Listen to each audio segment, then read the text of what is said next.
folks. Welcome to the Omega Files. I'm your host, Dr. Freedom. And of course, finally, after a long, harsh silence, Doctor Who has returned to our screens, and seemingly with a bang, and some rather interesting twists and some rather interesting surprises. I'm really anxious to hear what you guys have to say about it, so I'm going to bounce around a little bit. I'm going to start at the top with Mr. Philip Archer. What did you think of Spyfall Part One? Good evening, hello, and Spyfall Part One. Do you know what? It was a very good opener for season 12. It was bold, it was colourful, the music was great. It had a touch of James Bond music along the way, which is a nice touch. I didn't think they could do that, to be honest, but they did it. Now the gang themselves, the TARDIS gang. I think Jodie was a lot more enjoyable than what she was last season, right? And even so, I think they did a flip thing with Yaz and what's the boy's name? What's the black? Ryan. Who? Ryan. They did a flip with them, a flip characterization. She's normally the one that's not got much to do, and this time around he's acting like the dumb so and so, even worse than what he was last time. So it looks like he's a bit more the idiot than what he was. The story itself was good. I kept thinking that Lenny Henry was actually the master. I kept thinking that, and it's a good little twist that they made Saturday One act one way as a character, and then halfway through he flips over, and then you get the other character he is. So that was kind of good of him. That shows what a good actor he is. The story was fine. The aliens were interesting. I still want to know who they are, what they are, and why they're there. I like the bit where they said that they didn't want to conquer the planet. They didn't want to conquer a town or anything. They wanted to conquer the universe, and that's quite a good threat. So yeah, Spyfall was quite good, and I'll watch it again and again because it's a good opener. All righty then. Okay, let's jump on over to Doctor Commentator, DWC. What do you think about this? A genuinely exciting episode. I haven't been more excited for Doctor Who for a long time. This whole thing just kept me gripped throughout. And Beef was saying the aliens are definitely interesting. You do kind of want to know more about them. And the whole reveal of the Master. Oh my God! I watch the news videos you do, Brian. I know that there was a rumor that he was going to be the Master, but as I was watching, I was thought, oh, so he's a completely different character. Then that rumor was wrong. But then, excuse me. Oh wow, that was actually a good twist. I genuinely did not see that coming, and it had a real sense of excitement right off the bat. And the bit where they're at the beginning, where they're being escorted to MI6, and the moment that the car actually kills the driver, I'm like, wow, there's some real threat here. And even when the car actually says in 5 seconds, die, and it felt like, wow, they're actually going to die. I didn't know how they're going to get out. And of course, you've got that ending. Again, it's one of those big cliffhanger endings. How are they going to get out of this? I don't tend to like those that much because you kind of get the feeling it's going to be a very Deus Ex Machina kind of resolution to that, but that's just going to be when we get to it. Overall, it was a great opener, and I'm looking forward to Sunday. All righty then. Yeah, that's what's cool about this one. We don't have to wait an entire, week, just a few days. Okay, AJ. Hello. For me, this episode was a bit of a mixed bag. You had your elements of spy stuff in there and all that. For me, Jodie was a little bit up and down in her performance. There were some points I was like, other points where she grabbed the mirror and, reflected the laser blast back at the Atmos device. That was kind of cool. I like that. The companions, not too much change from the previous season. Graham, I think, is still quite the best of the companions. And to see Sasha Dhawan's Master, I think, is so far a mixture of classic Master and new Master of Tom Sin, with his manic clapping his hands and dancing a little jig, maybe a bit Jokerish too. The point where I realized he was the Master before he revealed it was when he sticks his head in the TARDIS. He goes, "Oh wow, yay, cool." That's the point where I went, yeah, he's the master. That's all he is. He's the master. I can't wait to see the second part to see how they get out of an exploding plane crash into the ground.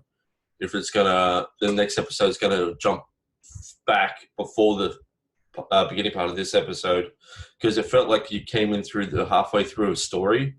There's more of a story to be told there, I think. So hopefully they do something like that.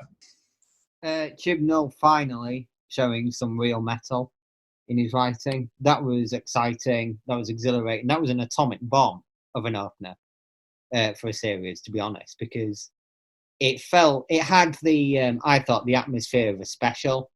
It felt more like a special than it did an actual average episode. And it's the first time we've seen Chibnall really writing a two-parter that is his own, that's from his own sort of plan for the show rather than someone like Moffat. And it's an interesting thing because he left bits behind to be explored in part 2 that normally you would see explored in part 1 in other eras. For example, we don't even know what the monsters are called yet, or what their motivations are. So that's still to be found out. On top of that, you've got the fangasm moments of finding out that Sacha Dhawan, who blew this episode out the water, is the master, and that, there's something more at play here with that line about how everything that she's ever heard or ever been told is a lie. There's some very interesting sort of setup for some story arcs there. Character development was very good. It's very clear that they've switched gears a little bit, and it's now more prominent on showing story over character compared to last year or last series. It was just it was really good fun. The music was sensational. It's obviously we know that Akinola had a pretty big year with Series 11, and that was a sensational soundtrack from start to finish as well. But this one episode in, and he's upped his game even more. The Bond thing, that was a massive smile on the face moment. That was some proper 60s Sean Connery era Bond motifs with the music. I liked all the stuff at the party, even though I guess you could say that it felt a bit thrown in just to kind of like say, well, you know what, this is like a Bond adventure, aside from the music. And the story flowed really. It was a nice story, to be honest. It felt big. The scope was big. Having these alien spies embedded all around the world in what seemingly is also multiple planets, I think was the inference with the map on the wall, that they were showing, the graphic. An interesting story, and like the monsters themselves are really intriguing. Just these glowing figures that are kind of ghostly, but also because obviously we know nothing about them, none of their identities or even appearance has really been revealed. You're leaving a lot to be explored, and it's a seemingly perfect opening part to a two-parter, but also it's a really, really, really, really solid, explosive, gripping opening episode for a series as well. So it's done all the jobs that it needed to do, seemingly very perfect. And also a shout out to Jamie Magnus Stone, who directed this like it was the last thing he would ever direct, because that was bloody brilliant directing, especially for a spy thriller. So yeah, top marks. Alrighty. Okay. All right, joining us for the first time, Paul. What do you think of Spyfall? Yeah, I really enjoyed it. I thought it was exciting all the way through. We only had the car chase and the bit in the office with Stephen Fry. And the Master's back, and the tissue compression eliminator as well. Oh yeah, brilliant stuff. Yeah, can't wait for Sundays. Definitely, yeah. I know, now it does matchbox size. Okay, William. Hey now, Happy New Year, everybody. I was totally blown away by this episode. I was just expecting by the numbers episode, and I was totally surprised by this part. It's the first part of a two-parter too, like Connor was saying. And of course, like Conor was saying, it leaves like we don't know who the aliens are. Their voice sounded like the alien from that was in the Torchwood miniseries. That I recognize that. And the big surprise of the revelation of the master was like I mean when the guy was saying there has to be a master plan and all that, like don't tell me I was expecting maybe the master was gonna show up in the next episode and it was gonna be somebody else entirely. But I knew it would not be Missy because Michelle Gomez is already doing Missy and Big Finish, so we knew we was not going to see her anymore on TV. And I liked it how in the beginning of the episodes you see them doing the everything thing live, and this girl's even though she has an excuse, she's a little bit in trouble with her job. She's still in training, and there's no excuse for her to keep missing work like that. And of course, Graham dealing with dealing that his wife passed away and dealing with his health, and then Ryan, getting to know his friends like that. That was a good right there at the beginning of the episode. You gotta get props for that, and especially when this girl I actually thought she was gonna get killed off like that, and then the way her reaction, like she thought she died, that was pretty good, and I hope they follow up with it because they realize that hanging out with the doctor is not a safe thing for everybody. And I gotta give her Grant because when he was talking, he was mentioning we always ask the doctor about her past like that, like and she always blows them off, like changes the subject like that. And if you realize it, going back to the past episode stories and other doctors, the doctor did the same thing. He never wanted to explain himself to them like that, which is a little bit detrimental to the doctor because since we know he's a Time Lord, his physiology is different. So if something would have happened to the doctor, his companions would not know how to deal with with his situation like that, unless they're just gonna stand back and watch the doctor regenerate again, which none of them yet are aware that the doctor could do that. But you gotta one of the gripe that we've been saying. I think someone's brought it up before. The doctor gotta do something to stop letting people be able to take his TARDIS, and bring it wherever they want. He gotta put some kind of clamp or something, but they can't lift it up no more. I mean, that's been happening with them way back then.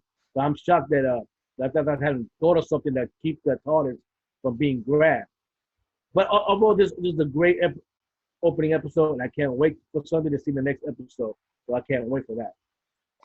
All righty. Okay, Graham.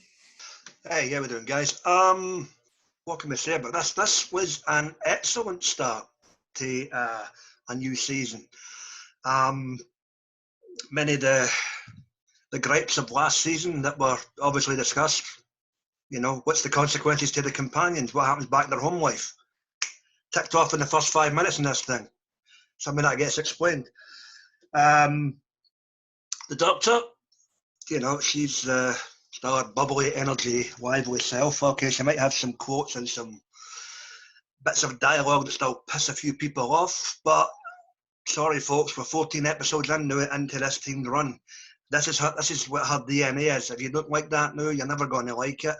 And unless there's a complete character alter change come season 13, it's always going to be there. You're just going to have to look past it and worry about the story going on round about that. That being said, the guest cast in this was bloody phenomenal. I loved the fact that Lenny Henry was a decoy. He was a decoy throughout this full thing, and it was bloody fantastic. The tech geek with the money and the airplanes and whatnot, very, very good. One wee minor gripe, Stephen Fry's C character. I would have liked him to be on screen a wee bit more than he actually was. Granted, you could have still kept him a red shirt, but give him 5 minutes, folks. The guy's a phenomenal actor, and he done well in the time he was given.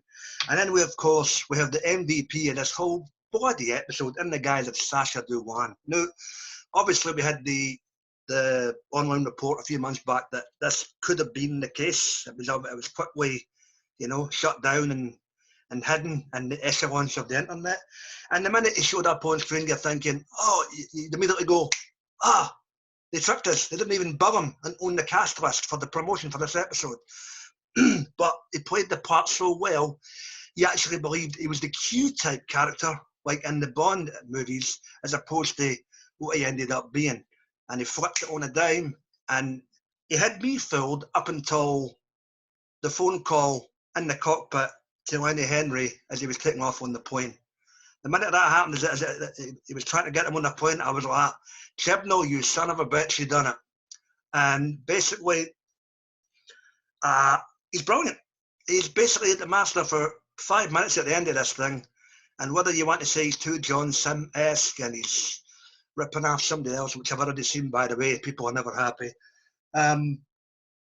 He was maniacal, he was methodical, and it was good to see the Delgado treatment back on screen.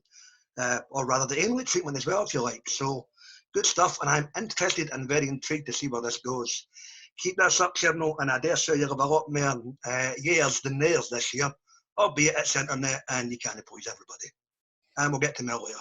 Yes, hello, Happy New Year. It's hard to think of things that haven't already been said. I completely agree. The music, the visuals, how it looks. Certainly Sacha Dhawan and Lenny Henry were really good. Lenny Henry playing against Stipe. I feel Jodie's character has been up slightly. The interaction between her and Lenny Henry at the party, that was a really good scene. I did find the jokes fell a bit flat for me. The humour just didn't work. And I felt the car chase and the motorbike chase sort of was a little bit of padding. You know, that's just my own personal thing. I would rather have more plot and more story than, you know, 2 extended chase scenes. Aside from that, I was really impressed. They've done something with Mandip Gill. She was acting her socks off, so I was interested in that. It did seem like, Philip said, a bit of a backward step for Ryan. But overall, it's solid. It's a good opener. We had a conversation earlier in the weekend about, you know, how they were going to do it, and it does seem to be that them going away with the Doctor is having a negative effect on them. Perhaps something that's going to play out down the line, and we don't know what's going on with the aliens. So, like I say, it's a solid opening. Yeah, there's still, I think, room for growth. But it's certainly, for me, an improvement on last year. If I had to sort of say one other thing that I think, to be honest with you, is unnecessary at this point, it was just the Stephen Fry bit saying, the Doctor's a man, to be honest with you. We don't need to be going over this ground, I think, over again. It's just like, get on with it. She's the Doctor. It doesn't need to keep being brought up now. Whether you accept it or don't accept it, it's just get on with it. It's the point that doesn't need addressing anymore. All righty. Okay, Neo. Happy New Year, everyone. I just got finished watching the episode, and I just, every time it was on screen, I couldn't stare away. It was so good. It kept getting better and better and better and better. And I was like, my rating is getting higher and higher and higher. And I was like, okay. And then I kept saying, how is the cliffhanger going to work? And when the reveal got done and the airplane about to crash, I was just like, brilliant. This is brilliant. This is how it should be. I did like the comedy. The comedy was great. You got the comedy, the anger, all of that. You know, that fear that Yasmin had. That was beautiful. I mean, yes, Ryan got dialed back a little bit, but to me, I think it kind of worked. Gave her time, gave Yasmin the time to shine. Oh, and I had no clue that was going to be the Master. None. I didn't think about it. I just said, oh, well, maybe it's somebody else. And then when that happened, I was like, holy crap, this is brilliant. It worked. Perfect. Perfect episode. All righty. Okay, Texas Tim. Yeah, like Beef said, there's not much left to say. Everybody's pretty much already said everything, but I'll say I agree with everybody that thought it was a good story, a good opener. It was, what I did like the most about it was that it kept you guessing. I mean, every 10 minutes or so you'd have a little twist. It seemed like the Doctor was behind the whole time, playing catch up, which is a good thing. And of course, the twist that that the Master's back was done very well. I think, say what you will about Dhawan, he's a good actor, and I think he was playing it up and chewing the scenery a bit. But that's what the character calls for in many ways, I think, and I think they handled it pretty well. I see everybody's point about the companions. I think, again, there's too many. They need to drop one or maybe two. I think it would make it easier for them to tell more compelling stories, even though everybody seemed to have something to do in this one. Now's your chance. They're all on a plane that's about to crash. Just let it happen. But I have to say, I think that this was definitely a step up from what we saw last year, which wasn't horrible, but was for the most by the numbers and pretty mediocre. I think that they've really got a good start here. I hope they continue with it. And it was a nice touch that they gave a little tribute to Terrence Dix at the end. Yeah, I didn't know if everybody caught that. Yeah, they had at the very end of the credits, a dedication to Terrence Dix, which I thought was, very, very touching, that they went ahead and did that. That was awesome. Okay, Callan. I was going to be the master of the household group. In fact, I was thinking of not coming on because I didn't like it at the start. And I check my notes a second. Like when Yaz says about what happened to her when she was taken away, and Ryan says, Yaz, I'm not going to let that happen. That doesn't bode well for his character. Not for the whole season anyway. Then the music was Bond-esque and I quite liked that. And then towards the end, it sort of starts bending the needle. Is getting very good. Yeah, I quite like them now. I'm not worried about not knowing who the aliens are. There's plenty of time to think there might be the aliens out of Invasion of Time. And I can't remember their name. God damn. The Vardens. Yeah, the Vart. That's them. Okay, that's all I have to say.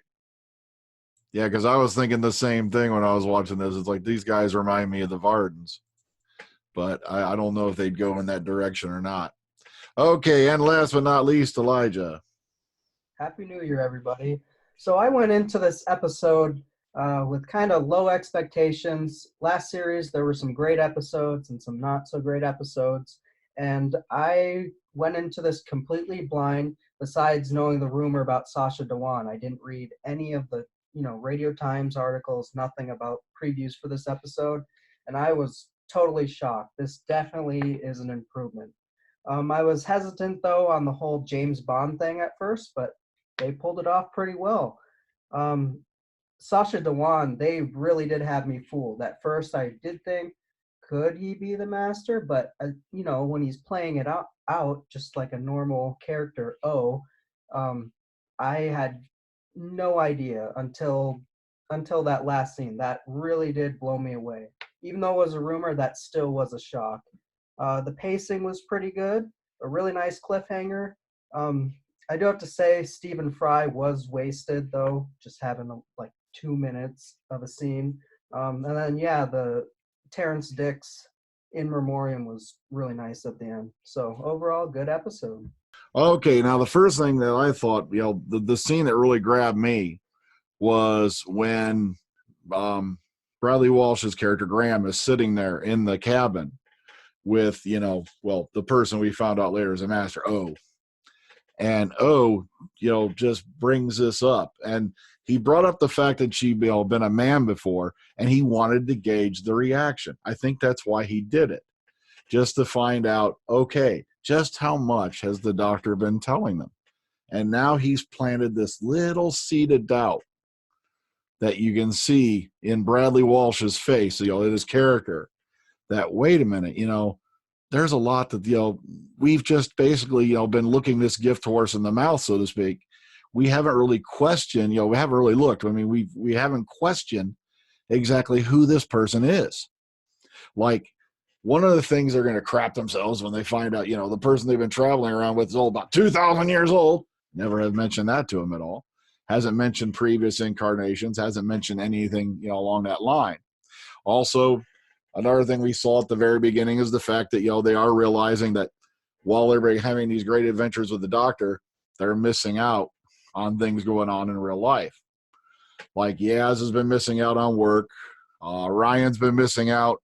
His friends are starting to notice he's been missing quite a bit. And that's starting to put that look on his face like, how much is this worth it? Because while it's great adventure, at the same time, they're starting to realize there's consequences. Things can go south, and when they do, it's usually pretty damn bad.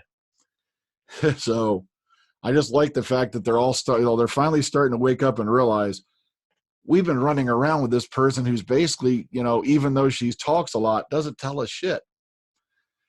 She's basically a stranger to us. How much, do we really know about this person we've been, running around with in time and space? So that's one of the things I like that they did, and towards the beginning of the episode. Okay, so I got a lot of hands up, so I'm going to do this really, really quick. All right, let's start with you, Philip. Go ahead. Okay, first things first, as Paul said earlier, kudos for having the Master have his TCE back. I'm happy that's back. My question is this, though. Where in his timeline is that Master? Because he's got a working TARDIS, whereas Missy never had a TARDIS and Johnson never had a TARDIS. So could he be pre John Sim Master? If so, whereabouts is that? And that's it really. And also, at the end of, during the next week trailer thing, you had the drumming thing, and that was kind of telling. So I'm wondering if he is a that kind of master, because he's still got the drumming in his head, and that's my question for that. Okay, now in Twice Upon a Time, I believe was it World Nuffin Time? Yeah, Sim's master did have a TARDIS. When you remember, that's why he was going back down that list. Oh yeah, that's true. Was to grab the TARDIS. Now, even Capaldi's doctor at one point speculated that Missy must have a TARDIS somewhere, put away, but we never actually saw it. It's just now we're finally saying, okay, wait a minute, there's another TARDIS in play, obviously. Because I know it looks a bit Wizard of Oz, but yeah, it did. Yeah. The other thing is, though, who's flying that TARDIS? Because he's not on it. So unless it's a remote controlled TARDIS flying thing, that's fine. That's probably what it is. It's on a simple follow program or something like that. Yeah. Okay, DWC. I actually just wanted to point out, maybe some of you piloted, I was actually thinking something completely different, but it's the thing with the opening of Ryan. Tim was saying how there's too many companions, but you can kill them off. Now it's like that. Well, if you notice, the way they started off with Ryan was the fact that he couldn't sink that basket, and his mates were even talking about the idea of how he was gone because of a hernia or of other things. And I keep thinking, frankly, when I was looking at that, I was thinking, is this meant to be a precursor to say something is going to happen to Ryan?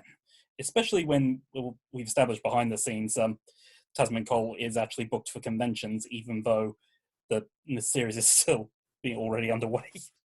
True. All right, Connor. Two assets really of this episode is the way it handled the surprises, but also something that really lends to rewatchability factor, which I think is just as important, is the way that the story pans out. You actually get things that you miss because they're so subtle that when you go back, you start to pick up on it. For example, me and Philip, I rewatched it, and I didn't realize on the first viewing that actually before the sprinting bit, Bradley Walsh actually caught Sacha Dhawan's out anyway, because Sacha Dhawan made a reference to not doing undercover work before, and then Bradley Walsh obviously replied with, well, I thought that you said that you worked for MI6. And then obviously, Sacha Dhawan's character tried to kind of like rally that back a bit. But, little clues like that. And it reminded me very much of the Game of Thrones thing with Daenerys, where you go back and you sort of see, oh yeah, they're kind of like giving hints there that, she's going to turn out this way. And even though it's a contained level, being only in the context of one episode, that's really good storytelling, because it leaves little treats almost and little bits of information that you can just go back and, there's a different perspective to every viewing. And as I said, the handling of the surprises, it was information that most of us who followed spoilers and read, the Mirror and Gallifrey Base or whatever, already knew about. But the handling of the situation and how he revealed himself was absolutely compelling. It really was well written. It was well directed, and it was well acted.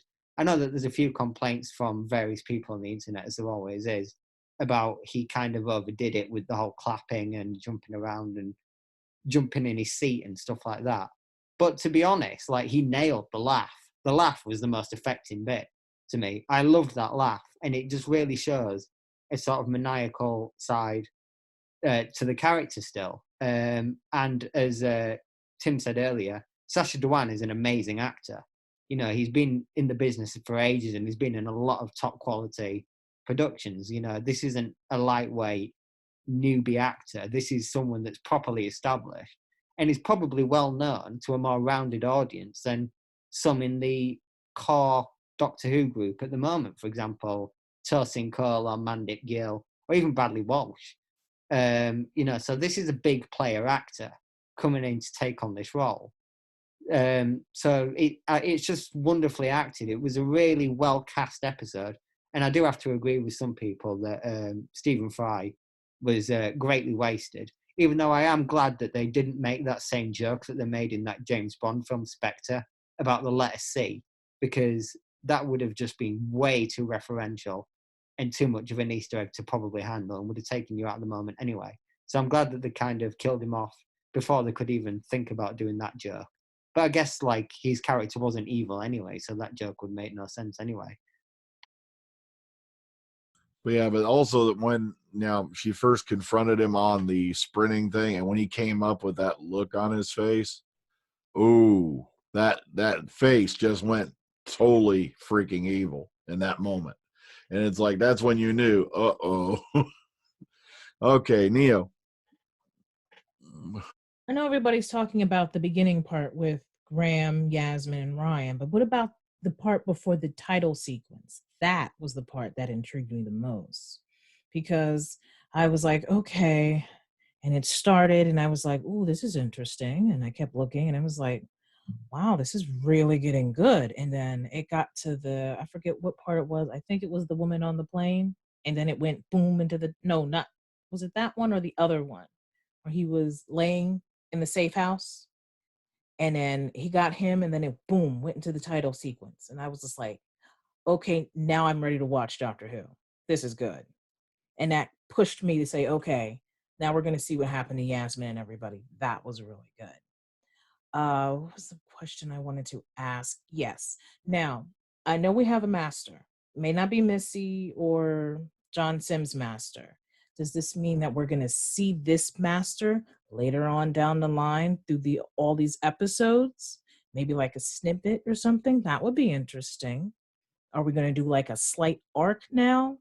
Or are we just going to do the whole, this is an episode, and is this going to be like episode, and maybe master at the end or something? That would be kind of cool. Either way. I think they have made a deft move as well with the aliens. For the fact is that you haven't got a full reveal of them, certainly in the first episode.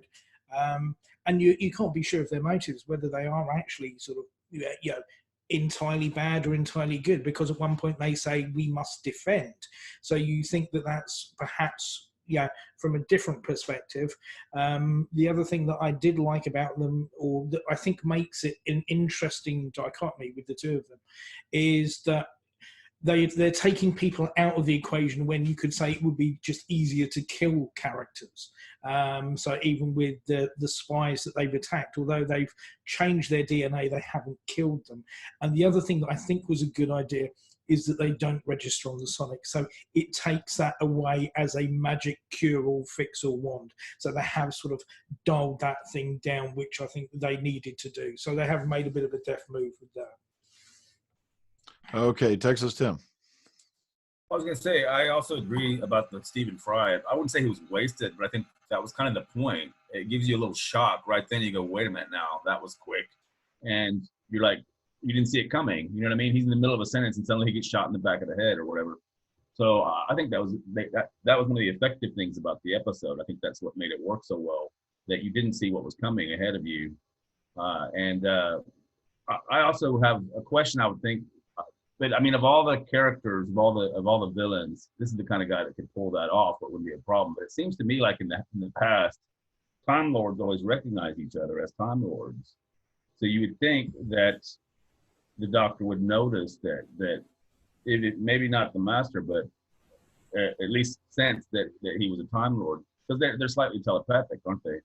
But having said that, of all the villains, the Master could probably find a way around that. So I also wanted to say though that I thought that for once the other villains that we don't know anything about really, they were pretty spooky. I thought they managed to make it a bit like a horror movie there for a minute. They didn't seem to have, the Doctor didn't have any way to stop them. And they just kept coming. And then what happened to the girl or the companion, I forget her name, was pretty spooky. I mean, I thought, and it seems like the Doctor's been left in that same position. She's been sent to where she was sent to, and let's see where we go from there. But yeah, the whole episode had quite a few twists and turns and had a very effective cliffhanger.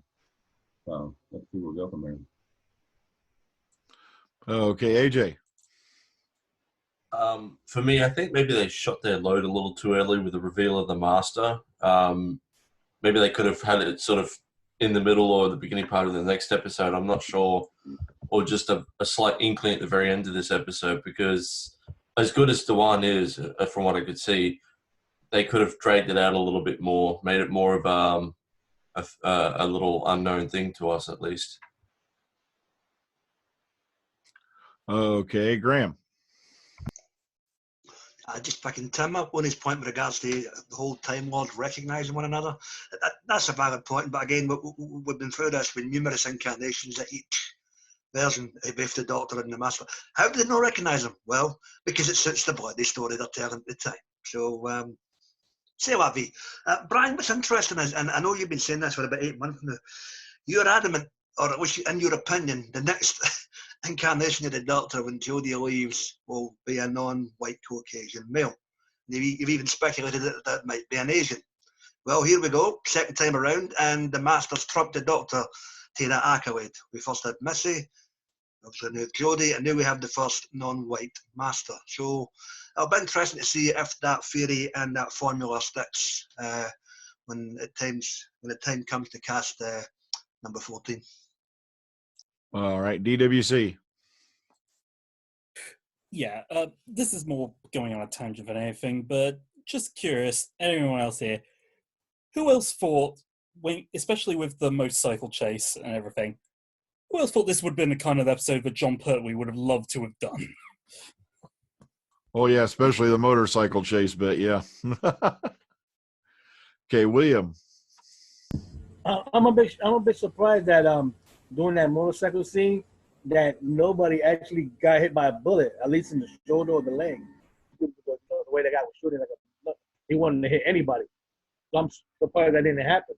And like Texas Tim said, I was a bit confused. I thought Time Lords could sense other Time Lords are around like that. So that had me a little bit confused about that. She didn't notice that there was a Time Lord right next to her, which turned out to be the Master. So hopefully, maybe that could be one way or another an explanation could happen. Because we who've been watching it, always wonder about that like that.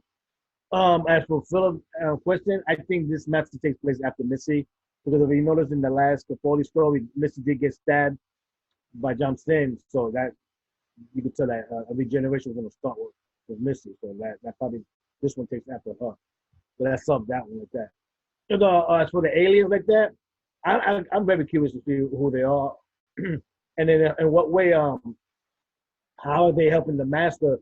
Because we noticed early in the story, they went to Australia and try to get him like that. So we all fell for it because it must have been a plan from the Master to trick the Doctor into thinking that he was going to be attacked like that. And also like why was this scientist sort of like researcher being attacked, and why was certain all spies being killed? What is it only specifically with spies? Why is it like say not diplomats or Secretary of Defense or stuff like that that deals with hostile aliens and will give the order to attack them like that? So why only specifically spies? That's a good question. I would like to see answered. All right, Philip. I have one little gripe about the episode right at the beginning where we find the Doctor is tinkering with her TARDIS. When did she ever start pulling out bits from underneath the TARDIS shell itself? That's never happened. It's never been a thing. I hated that bit so much. That's the only thing I have a gripe with. That's never happened. Don't do that again. I thought that was funny. Oh, go ahead, DWC. What? No, I was just quickly trying to say, for the purpose of comedy, Philip. I know, but still, that's ridiculous. I just love seeing the TARDIS up there on the things, in the garage. That was just funny as hell. That's what I liked about it. All right, Connor. 2 words really I think that are crucial to this episode is stakes and scale. The stakes I thought were a lot higher. You could see the Doctor, and this might be a testament to Jodie's acting. You can actually see her like trying really hard to figure out the issue, what the problem is, and she's really quite struggling with it because it seems like the villain at the moment is outfoxing her. And then obviously you have the big thing with Dewan at the end being the master, which just adds even more tools into the whatever. But also the scale of it. This feels like Doctor Who Unleashed, really. This is a scale that I don't think the show has ever operated on before. And I don't know if this is going to be for every episode or whether it's just going to be for, the finale or the certain episodes where, you need a bigger scale or that are big enough to sort of warrant that sort of scale. So like a special or whatever. But it really feels like there is no limitation now to what we see because we're seeing car chases, we're seeing motorcycle chases, and we're seeing planes exploding. So God knows what they've done with this budget or what Chibnall's got planned, but it's actually very, very exciting in the context of just the scale alone. And also it's satisfying to classic fans because, we saw the callbacks to Delgado's master and Ainley's master with, the tissue compressor and the little toy thing. It's kind of hitting all of them buttons that seems like for a generally quite unifying, a community unifying experience that's satisfying a little bit, maybe, every faction of the community at the moment that is a fan of Doctor Who and is watching Doctor Who as avidly as we are. It's got, as I said, it's got the cinematic sort of scale, it's got the classic references, it's got almost sort of the it's faithful to the classic stuff, as well as I said with the Delgado thing. So that's going to satisfy classic fans. And it's also just feels like it's becoming into a really unifying show, really, with all these different factors really playing into a better viewing experience. And it looks phenomenal. Doctor Who has never looked so good. So really, this is sort of the perfect new era start, I think. This is setting up something bigger than I think we've ever seen before. And that is exciting, but who knows how long it'll last. And who knows if, however long it is until people start bitching and moaning and getting the pitchforks out and it starts shitting itself up again. Who knows? But, it's a good experience, to be honest, at the moment. Okay, Paul. Yeah, I just wanted to say 2 things. First, I think this episode really goes against all the Jodie haters. I think she was entertaining right from all the way through it. And the other thing I wanted to say, did anyone else think the master seemed to fancy Yaz? Yeah, we did get a little bit of that vibe there, though, didn't we? Makes you wonder. Okay. Okay, AJ. Yeah, a couple of things. One, about the master not being noticed by the Doctor. We know that each Time Lord has their own sort of psychic ability. We all know the master can mesmerize people. Just talking, maybe he can influence people not to notice that he's the master, even the Doctor. Second of all, bollocks. I had another thing and I lost it. It's gone. Sorry. Don't worry, it happens to us all. It's called aging. Okay, Graham. Sorry, man. I'm just wiping the hiccups of laughter. But Connor, did you really say a unifying, defining episode? I did actually, didn't I? Well, you've got more faith in the internet than I have, mate. Oh, well, let me tell you. Don't get me wrong. This will satisfy a lot more people than it did last year. But as for complete unification, can I buy some pot from you? That, To be fair, I did show a little bit of reticence when I did say yeah, it. yeah. But what's interesting is getting back to the absorbing creatures or the creatures of electricity and whatnot. It'll be interesting to see what kind of hold the Master has over them, and Lenny Henry's character too, because you had the wee sly reveal on the plane at the end. I'm even working these guys, snap of the fingers, and it was almost akin to John Sim revealing the top line at the end of season 3. So, albeit these guys, I don't think are small children encased in steel spheres, but we'll see where we go with them, and it'll be interesting to see what their end game is. Okay, Callan. Yeah, it's possible the Master is working some kind of cloaking device to cloak himself from Jodie. It's possible. Sometimes Time Lords don't recognise each other. The Time Lord and the Twin Dilemma didn't recognise the Sixth Doctor. It does happen. It comes and goes. DWC. First, correct me if I'm wrong. Actually, definitely correct me if I'm wrong. But obviously, we've got 10 episodes this series. We've got a two-parter here. Is it meant to be a two-parter each time? Yeah, good. I know there's more than one two-part. I think as of right now, the opening 2 are two-parters, and allegedly the finale is a two-parter. Yeah. Right. Okay. So I might be wrong here, but because the thing I was thinking about was the fact that how last year they made a big thing about how there are going to be no old monsters coming back, and right off the bat we've got the Master back. We already know we're going to have the Sea Devils. We know we're going to have the Cybermen of sorts. So it's kind of making me think: is this series going to be sort of the exact opposite of what they were doing last year, and now they're trying to focus on bringing old ones back for the classic fans? Also, AJ, I meant to say this earlier on. You said they blew their load too early in this one.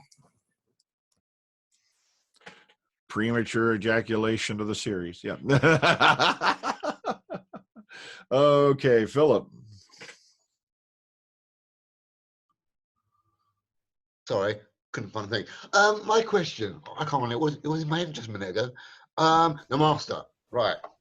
I wish they wouldn't use New Who template for the Master. We've already had that sort of Master throughout New Who. Could we not have a different type, a calm, collective, calculating type, rather than a mad, jumpy, That wasn't cold or calculating. It's the same show, Phil. Come on. No, come on, Tim. Come on, Tim. He's got the doctor guys. all wrapped around his finger now, and she doesn't know what the hell's going on. No, but That's manipulating. Let me address this in just one way, because we were hearing this about Sim, we were hearing this about Missy, until I look at people dead in the face and go, guys, Roger Delgado killed somebody with a plastic chair. No, hang on. And with a doll. No, hang on.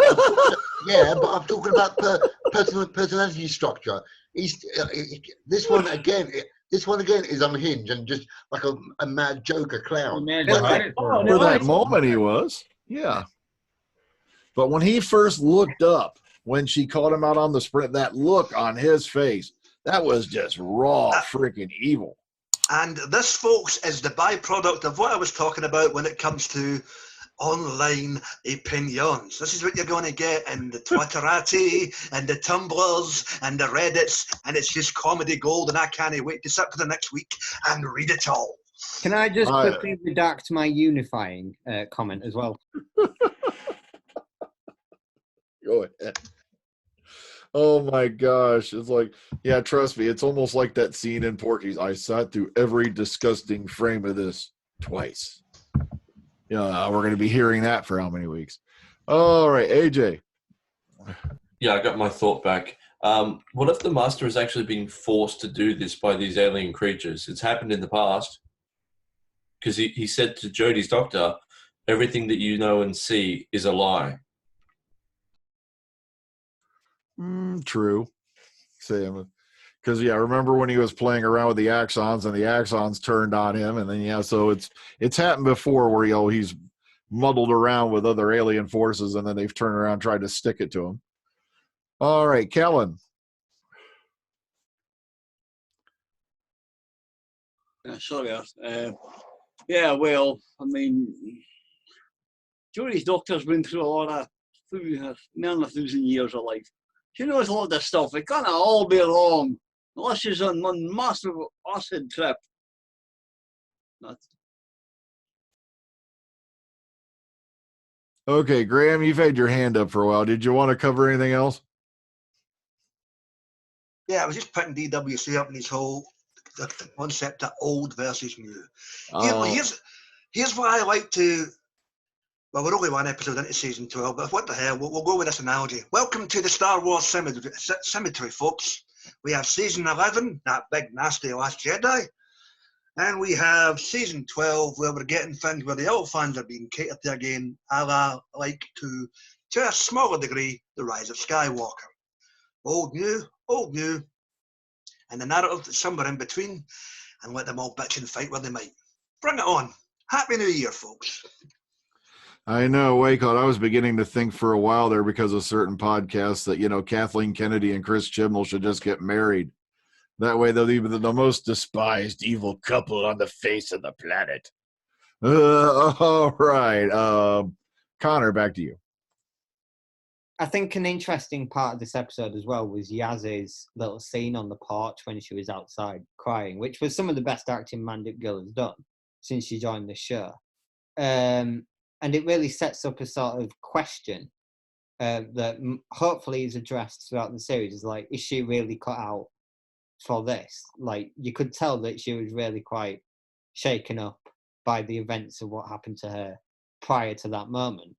And you've really got to think that while, yeah, they might enjoy all the adventures, you know, the consequences of that are not for it. Like, not everyone's cut out to deal with all this high concept action adventure stuff where you might actually die. You know, you might not just be a daredevil enough for it. So it could almost, the doubt now be in her mind that, you know, this is just really not for her, and that she just ends up at the end of this series just saying, you know what, I've had enough, and then she'll just ends up leaving. It's a natural sort of humanistic way, and also a very nice bit of character development to see off one of the companions rather than just killing them off or, you know, taking a shortcut with her. It's an interesting storyline that I don't think we've seen with a companion before. I could be wrong. At which point, no matter how interesting they do and how well they deal with it, she'll just get accused of being a clone of Martha. I just hope we don't wind up with that scene where Ryan's about to crash into the planet and goes, now I'll never know if I can ride the bike. Okay. Texas Tim. Well, if I could just follow up on what Connor was saying, it does seem like they are foreshadowing that all these guys aren't going to be around much longer. I thought it was interesting, too, the way they opened the story with them all being picked up. Like, not only from the story standpoint, but I mean in the sense that they're obviously away from the doctor right now. She's out doing her thing, fixing her machine, and they're going back to their lives and noticing that they're missing things, as has been mentioned by you guys. It does seem that they're setting things up for part of the arc to be that some or all might not make it till next series, you know. So we have to see where they go with that. But I think it is interesting if they do have a 10 episode story arc that works as a sort of solid run of episodes. I think that's a good way to go. Yeah, Chibnall did say we're going to have a theme to this season, and maybe we're seeing a hint of it now in this opening part of this episode. You know, we there are consequences. You know, we do miss things in real life when we go running off with a stranger. We don't know who this person really is. So I'm beginning to wonder, maybe that is part of what the theme is he was talking about. It's going to pop up. Yeah, William. You know, you're bringing up consequences. Graham needs to sit down after this next episode. They need to sit down and have a conversation, because she needed, for the doctor to explain about herself and her history to Graham and the others. Also, the doctor needs to think how her friends who was not even around her was picked up by the feds, and then which was, they wasn't even aware of it. They didn't know what it was because they thought they got arrested or something. And then, you're lucky, fortunately, nobody resisted arrest. No, because and then the doctor need to find out how these stop them from being tracked like that, because in a way they need to for stop relying on the doctor to solve all their problems, because you can say like 8 out of 10 the problem is man-made, not from an alien or the master. And hopefully the Graham, they need to have a conversation about her, because she needs to stop trying to not reveal herself or her age or anything like that, or her past life. So that's a little bit cliche already. Okay, Paul. Yeah, I was just wondering, what's everyone's theory about where the Doctor ended up and where Yaz went? It is interesting that she seems to know, where she's at the end of the episode, and it's put that, kind of like a bit of a, a bit of fear into her. I want to say, wait a minute, I know where this is, and it's not good. It's the You think the looms. Matrix? All right, hang on. What was that, Beef? It's the looms. Oh, no, that's the first thing I thought of, too, given the fact that, when they zoomed out, it does look like strands. And I'm like, oh, no, not the lung barrow crap again. Oh. Okay, back to Philip. I did like the little byplay with Yaz and Ryan when he's trying to hit on her sister. So is that going to be a thing that can play out throughout the season, that he can get with her sister and obviously have babies and whatever have you? I quite fancy your sister. Phil, do you want everything answered for you in the first hour of this season? No, but mind you, what's happened with his dad and everything? They seem to drop that very quick. So it's like, so now he's hitting on her sister, and it's like, well, what about your dad? You didn't just come into your life. What's that story? Yeah, well, how about waiting for the rest of the season to run its course to find your answer? They might not give you that answer. Oh my gosh. Well, now we're definitely going down the soap opera route. Okay, DWC. It's such upon something that AJ was talking about the aliens, and is it possible that they're controlling the Master? Now, I think that's actually quite significant, because, people were saying, Philip actually rather was saying earlier, which incarnation is this version of the Master? Is it before Missy or after Missy?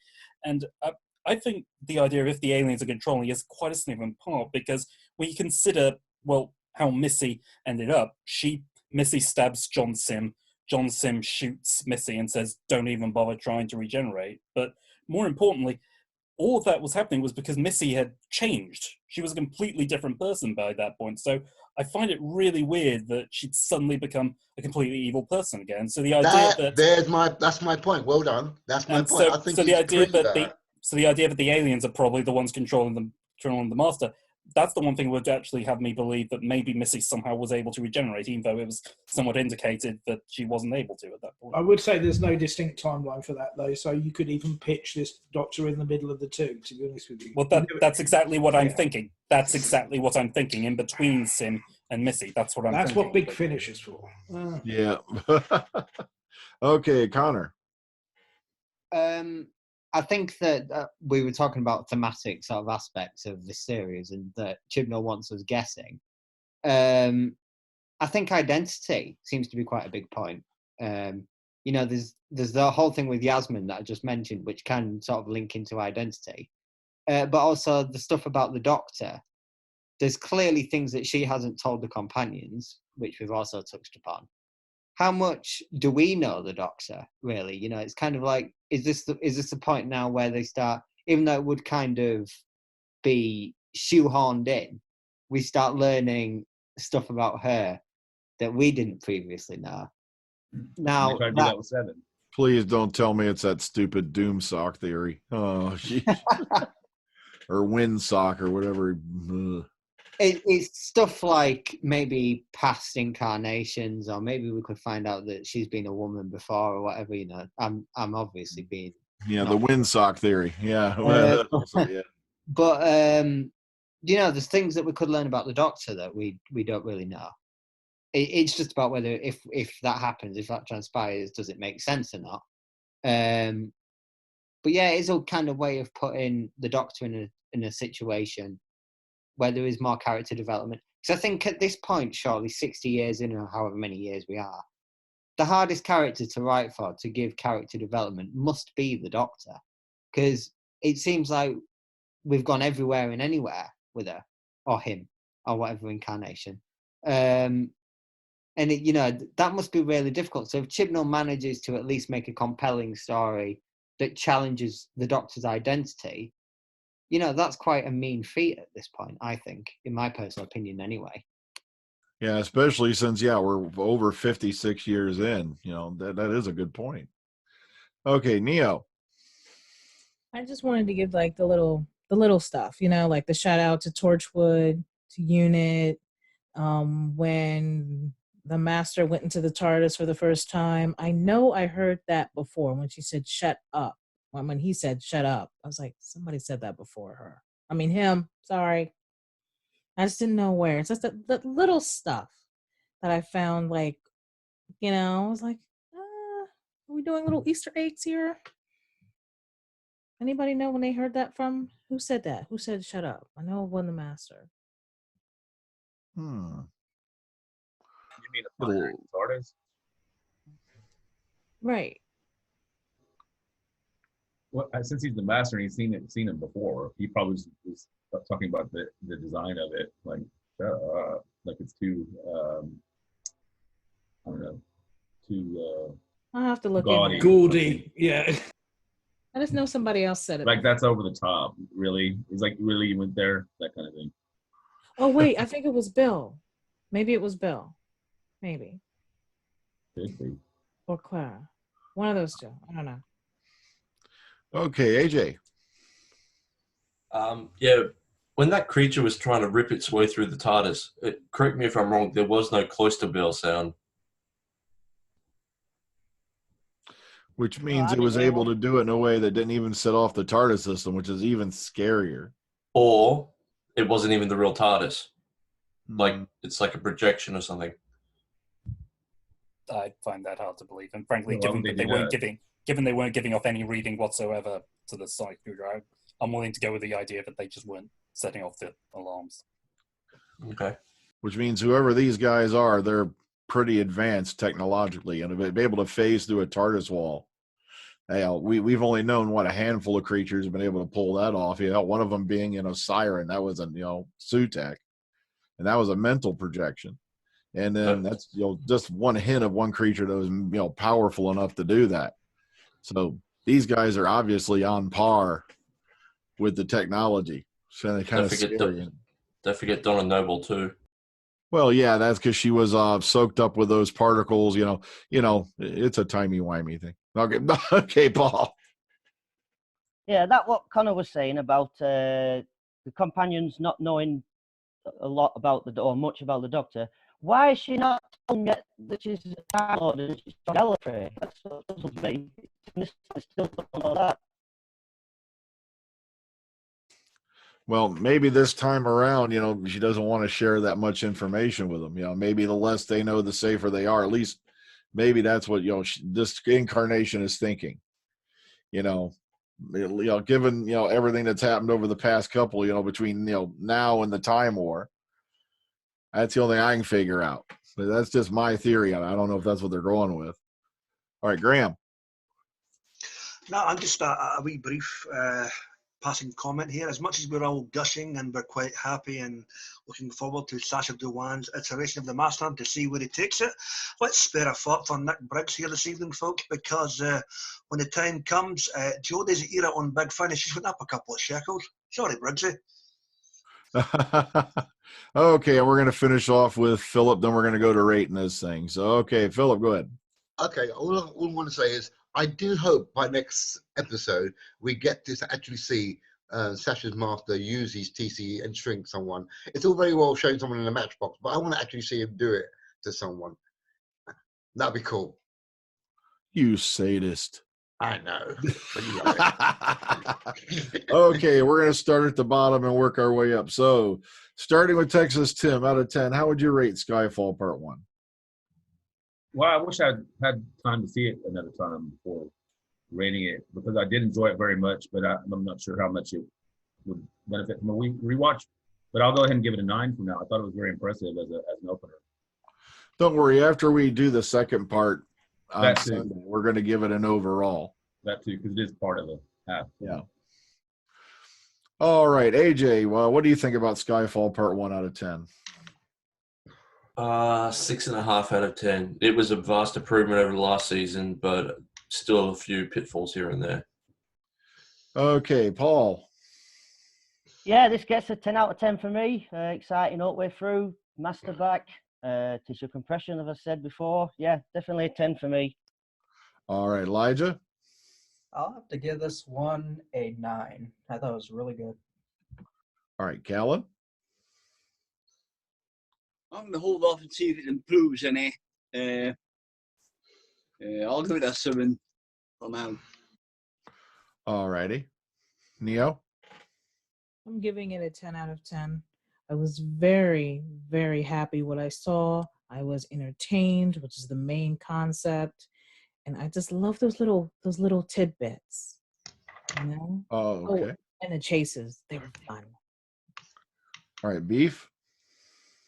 I'm sort of a bit reserved on this. Obviously, when it's been away for so long and it comes back, it's easy to get caught up in the excitement and everything like that. I think there are improvements. There is still room for improvement.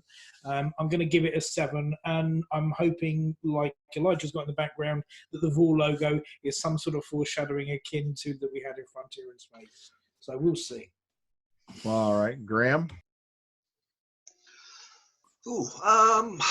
I'll agree with Tim and a few others. I'll give this a 9. I'll be interested to see where they go with part 2. So, yeah, keep it going. All right, William. I'm going to give it an 8.5 out of 10. It's a good first part of a 2-parter. And luckily for us, we don't have to wait a whole week to the second part. All right, Connor. I can finally wipe the burning image of episodes and masterworks such as Saranga Conundrum and Battle of Ranscott Avkolos from my brain and give this a decent score of 7.5 out of 10.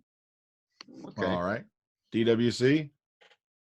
A nice round 10 for me. All right. Philip. I'm going to give this.